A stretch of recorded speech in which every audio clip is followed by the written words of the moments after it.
বস, যিনি সারা রাত কষ্ট করে আমাদের গন্তব্যস্থলে পৌঁছে দিয়ে আইছে।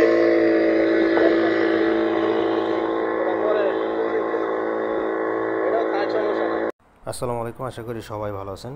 অনেকে আমার কাছে ইদানিং ফোন করেন যে ভাই টিউনিশিয়াতে বর্তমানে গেম হইতেছে কিনা বা টিউনিশিয়া যাওয়া যাবে কিনা। এটা মে মাসের 28 থেকে টিউনিশিয়া থেকে বোর্ডটা ছাড়া হয়েছে।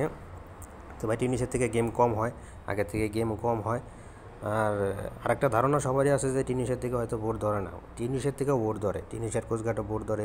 মূল কথা হচ্ছে কন্ট্যাক্টটা থাকতে হইব ভালো, কন্ট্যাক্ট ভালো থাকলে সেটা লিবিয়া হোক আর টিউনিশিয়া হোক যাইতে পারবেন। এই বোর্ডটা পৌঁছাইতে 16 ঘন্টা সময় লাগছে। তো যাই হোক, আপনারা যেখান থেকে গেম দিতে চান, মূল কথা ধৈর্য ধরতে হইব।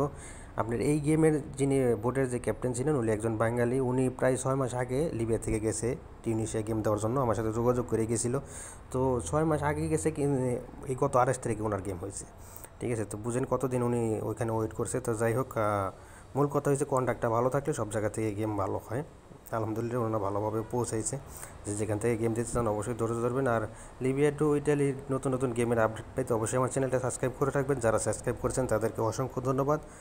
যেখান থেকে আমার ভিডিও দেখছেন, সবাই ভালো থাকবেন। আল্লাহ হাফেজ।